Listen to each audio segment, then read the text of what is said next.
When I look at the economy, I look at it through a couple of prisms. The first prism is, I'm a professional investor. I run a venture capital fund called Amplifier Ventures, and I get wealthy families and institutions to commit capital to me so I can make early stage investments in their behalf. That's my day job. That's what I do. And I do that all day long. I've been doing that since 2005. We have 13 portfolio companies right now. They're all software businesses, except we just did our first technology transfer deal out of a government lab. It's a renewable energy technology. It's actually nanomaterial. It's really cool. We just announced that. So that's my day job. My professional background and academic background is I used to be an arbitrage trader, which is what we used to call hedge funds years ago. I ran the proprietary book, meaning I traded on behalf of a major investment bank in London for a number of years in the 80s, and I traded across currencies and interest rates. And before that, I was an international economist for a while. So the markets are something that are very interesting to me and something I spend a lot of time thinking about. And you say, well, why would I do that if my job is to work with startups? And the reason is because startups exist basically in a sort of suspension, in a sort of a dynamic system that basically is affected by the state of the economy, which is why we all sort of allude to, oh, geez, the economy, right? So where markets are going and how they're going is very important to me on a daily basis. It's very important to me on a long-term basis because I'm making investments today expecting the companies to be sold in 5 to 7 years. So I'm a very optimistic person. I believe that this is the best time possible to be an entrepreneur. How can that be? How can that be if you read the newspapers? So what I thought I would do is give you a little bit of how I've formulated my worldview and why I believe this is a good time to be an entrepreneur. So let's start with a couple of, and you know what? I have notes here, and we're just going to do this off. We're just going to do this off the notes here. I'm ready to run for president. I have my notes here in my hand. That was a joke, but anyway. That's true. For those who keep me score at home, there'll be more. I feel obligated. Do you know any weird jokes? I do not. But the reality is, you don't have to know any wiener jokes because you can't make this stuff up. I mean, actually, you know what? I think that what's really fascinating about this time that we're living in right now is one of my friends who's involved in politics and public affairs calls it the silly season. I mean, literally, we've got Wienergate, we've got presidential candidates saying, I won't sign a bill that's longer than 3 pages. But if you caught that 2 weeks ago, it's like, what, really? I mean, you know what, in recent history, you know the one bill that everybody screams about that was only 3 pages long when it was put up for the first review? True story. TARP. That one, well, that one great, right? Everyone's very happy about that. So we are living in a very strange time, but that, to my mind, is the jumping off point. So we're living in a moment in time right now where there are various external factors that make it very, very hard for people to see long-term trends. Right? What do I mean by that? Well, let's start with the markets. As I say, I've been around the financial markets for a long time. When I was an arbitrage trader, what I would do is I would sit on my desk all day long and I'd watch various screens. I would eat large amounts of food. I started to look like Jabba the Hutt after a while because you just sit there and you're trading and the best way to describe being a bond trader is it's moments of extreme terror as the market moves the wrong way, separated by hours and days of boredom. And what do people do when they're under stress and they're bored? They eat, and then after work they drink. And then they get up in the morning and do it again. So I was a trader. When I was a trader in 1987, the way that you would trade is you would look at how markets are moving, you would consider the trends, you would see whether or not there was an opportunity, you'd think about it some more, and then you'd pick up the phone, you would call somebody and say, I would like to buy $1 million worth of 10-year government bonds, please. It was a thought process. That's the way it used to work. If you wanted to take a trading position, you would have time to think about it, you'd watch the markets, you'd make a trade. And I was running a proprietary book for a major investment bank. I was investing the bank's capital on trends involving currencies and interest rates. As a human being, that's what I was doing all day long. You know how that's done today? All computers. It's all computers. All computers. I couldn't do my job today because what's happened is electronic trading, proprietary trading, is now done by mathematics. It's now by algorithms. It's done by predictive math. 70% of stock market trading, according to, I don't know if you saw 60 Minutes a couple weeks ago, they ran a story on proprietary trading. 70% of stock exchange volume now is done by computers based upon algorithms of proprietary trading.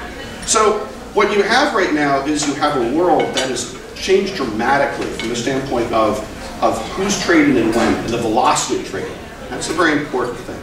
The next thing that's happened over the last 20 years, which is really, really significant, is the growth of the hedge fund industry. You know, I'm sure you all understand and appreciate hedge funds are aggregations of capital under managers basically looking for opportunities to make money against market trends or with market trends. Right? What's significant about hedge funds is the following things. Hedge funds are the classic heads I win, tails you lose incentive scheme for the managers. The managers of hedge funds make 20% of the profits, and they share none of the losses. If you're in the business of trading securities, and you made 20% of profits, and you got none of the losses, how would you trade? Big bets. You'd take risk, wouldn't you? Of course you would.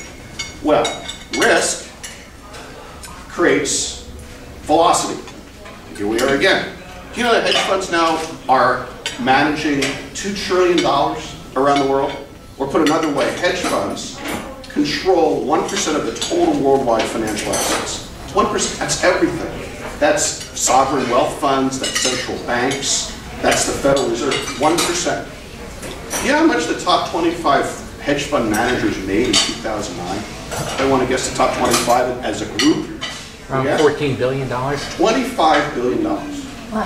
$25 billion. So you have a really interesting setup now where you have a hedge fund industry that has changed the whole compensation dynamic for Wall Street. So what does Wall Street do? Wall Street says, we need to be in the business of doing this too. We need to do proprietary trading. If you look at Goldman Sachs or you look at Wachovia or Wells Fargo, what you see is more and more their profits are derived from trading. Not from writing mortgages, from trading. You guys are nodding, you see where I'm going with this.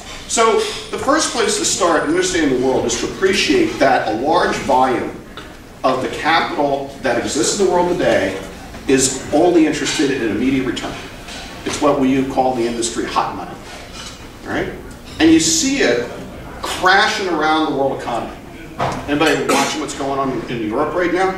Oh yeah. Right? Oh my God, Greece is going to default, short everything, right? Oh my God, the United States is going to have a debt default, short everything.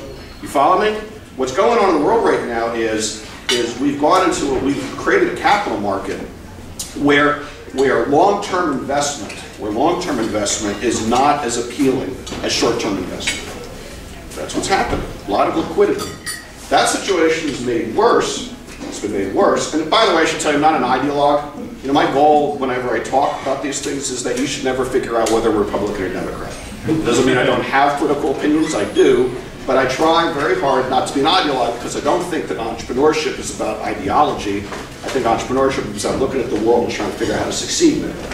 So the Federal Reserve Board has pumped enormous amounts of liquidity into the system over the last 3 years trying to stave off a worldwide calamity. That liquidity is out in the world now sloshing around. So if you're sitting and you're watching and you're reading the newspaper, I'm sure that you feel the way many people do, that you're watching dinosaurs crash through the forest. Literally, what's going to happen next? What's going to be the next thing? The Dow was up 80 points today. 80 points used to be a big day. The Dow was down 200 points yesterday. That used to be a big day. Now it's just a day in the office. So start there. The next interesting problem or issue is how to figure out the United States' role in the world. You know, one of the things that's fascinating about the world economy is how pervasive and how important the US dollar is to international trade and to the international economy. I don't know if you realize this, a third of the world GDP. A third of the world GDP is denominated and traded and kept, the value is kept in dollars. That's why 50% of treasury bonds are owned by foreigners. It's because they need some place to put the dollars that they're collecting. So what's happened is, over time, the United States dollar, rightly or wrongly, has become the common currency for international commerce and trade. That has been a huge advantage to the United States because we've been able to run large structural budget deficits for as far as the eye can see and have people finance it. And that's why they continue to finance. That's why everybody waves their arms and says, oh my gosh, one day soon we're going to have hyperinflation, and every month goes by and interest rates go down. The reason is we run trade deficit, we buy lots of things, we send dollars overseas, people need to do something with their money. That currency flow has a couple of significant effects. The first thing it does is it puts the United States in a position where it can basically write its own ticket from the standpoint of financial markets, which makes us less likely to be concerned about economic fundamentals and trade deficits or budget deficits. We've been able to finance ourselves for a long time. That has exacerbated the problem because every sophisticated trader that I know believes that sooner or later the United States dollar has to fall. Believes that sooner or later the United States interest rates have to go up. Believes sooner or later blah, blah, blah. Therefore, they're quite happy to make money on the velocity that happens in the markets, but they're always looking this way. The entire financial system right now basically is looking for the next event that's going to be similar to Lehman. Maybe you saw something, some of you read the paper, people are writing about Greece. It's the next Lehman. It's the next Lehman. People are looking for the next disaster. Nobody is looking for the next disaster more than traders. Okay, so, oh my God, that's the bad news. Here's the good news. The good news is the United States economy is actually in pretty good shape. If you actually cut through it and you look at the numbers, we have a really, really sad situation now where we have a bifurcation going on in this economy. And the bifurcation is occurring in a couple ways. The first way it's occurring is the credit-worthy of the world's on sale. I don't know how many of you have friends that are really wealthy. The world's on sale for them right now. They're able to get cheap mortgages, they're able to buy cheaper cars, they're able to go to resorts and get discounts. The world's on sale. If you're unlucky enough to own 2 homes in Las Vegas and you're out of work, the world is not on sale. The world is on your shoulders. For the folks that are falling behind, this is not a pleasant time. But if you look at corporate America and you look at the balance sheets, what do you see? Corporate America has almost $2 trillion on their balance sheets. Corporate America has never been healthier than this right now. If you look at the economic numbers for the top 1, 2, 3% of the population, they're in good shape. So what's happening is this economy is bifurcated, and the wealthy, the truly wealthy, are now looking at opportunities to invest transnationally. You know, when you have, and I know this because I have many wealthy people that invest in my fund, and I know a lot of wealth managers. When you have 10, 20, 30, $100 million, which, you know, last time I looked was wealthy, those people do not look at investments from the standpoint, I'm only going to invest in America. They may be American, they may live in Bethesda, but they are thinking, I want return. I'll invest in Bahrain if that's where the money is. I'll invest in oil. I will invest in pork bellies. I will invest in the baht. It doesn't matter. It's a financial asset. So what's happened is that individuals that are wealthy are doing just fine and are looking internationally for their investments. Corporations are doing the same thing. If you notice, a lot of the profits being generated by American companies now are being generated from sales overseas. So how is that good news for us? Here's why it's good news. It all fits together. It's all good news because if the United States does the right thing, what's the right thing in my opinion? The right thing in my opinion is to either raise taxes, cut expenditures, or do something. If they can satisfy, if the government over the next 2 months can satisfy the financial markets that the United States is actually going to be a stable place for people to invest, you're going to see a stock market rally like you haven't seen in your entire lives. Just remember, you heard it here first. You're going to see interest rates go down further. Why? Because the U.S. economy remains the largest economy, the largest financial market, and the only reason why you're seeing a lot of flapping around is people want to invest here, but they're frightened. What does that mean for an entrepreneur? In times of uncertainty, in times of low inflation, in times where people are trying to figure out what to do with their money, a couple of interesting things happen. The first thing that happens is the obvious investments become very, very, very low yielding. Everybody in the world right now wants to own treasury bonds because they're safe. Everybody wants to have money in the bank. What do you guys get in your interest rate? Anybody get more than 1% from the bank? You don't even get anything from the bank. Bank's giving you 1%. You want to put the money into the mattress. What's the inflation rate now? 4%, 5%? You're losing 4% of your money every year by lending to the federal government if you're buying a treasury note right now. So what's going to happen? What's going to happen is people are going to look for opportunities to generate return. You know where you generate return in the world? Through entrepreneurs. Because entrepreneurs create things. Entrepreneurs make things that create businesses that are sellable, that have assets that people, benefits that people want to acquire. So if you look at the world right now, what do you see? I see a world with enormous amounts of wealth in pockets looking for return. Looking for return. Desperately trying to find return. They will not find it in government bonds. They probably won't find it in the stock market unless something really great happens with the government. They probably won't find it in gold. Where are they going to find it? You know where they're going to find it? They're going to find it in entrepreneurship, because it's always where society finds it. What does society do? Society rewards people who solve big problems. What are the big problems we're facing today? Energy. Energy, water, right? Material sciences, cancer, life extension, healthcare. You see what I mean? Carbon emissions. Exactly. Big social problems, threatening extinction type of problems, threatening their quality of life problems. What is the price that people would pay to live forever? What is the price people would pay to be able to go and drive to work and pay a couple of cents a mile? So when you think about it from the standpoint of opportunity, it's a perfect storm for entrepreneurship, which is there's unbelievable amounts of wealth around the world looking for opportunities to generate return. The United States is the most transparent, the most predictable, and still the best country to be an entrepreneur. There's choices, there's rule of law, there's predictability, there's a developed capital market. This is the place where people want to invest. So what I have done over the last 2 years is I've made 8 investments. I'm going to make another 3 or 4 this year. I'm going to raise a new fund. This is the best time to be an investor. This is the best time to be an entrepreneur. So I suppose what I would say to you all is that as I consider how I was going to rate myself in the world, if I'm an investor, I would probably take a very long view and understand that the world's going to oscillate like crazy because these hedge funds, these proprietary trading desks, and everybody's going to just trade. They're going to trade because I used to be a trader. I can tell you, you're always seeking velocity. Nobody makes money in a flat market. We always used to say we were a trader. A trend is your friend. Figure out the trend and get in front of it. That's how you make your money. Well, if you've got a bunch of people with lots of money, they see a trend, what happens? The trend gets exacerbated, up or down. Doesn't matter. That's the thing. It doesn't matter. It doesn't matter if the market's going up or going down. I'm still going to make money if I'm a good trader. Right? So for you all as investors, my best advice is don't try to figure it out. Don't try to get ahead of these people. You can't. Most of the time they're computers. Have a trading strategy or have a wealth strategy that embraces having a wide range of potential places where you can put your money.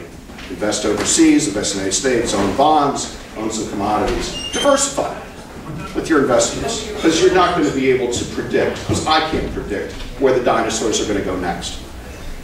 With your life, if you want to bet, find a business that is either relevant to the wealthy, because they're not going away, and by that I mean provide a high income opportunity, provide a service, provide something that's relevant to the wealthy, or create a service that's socially beneficial, that solves a big honking problem.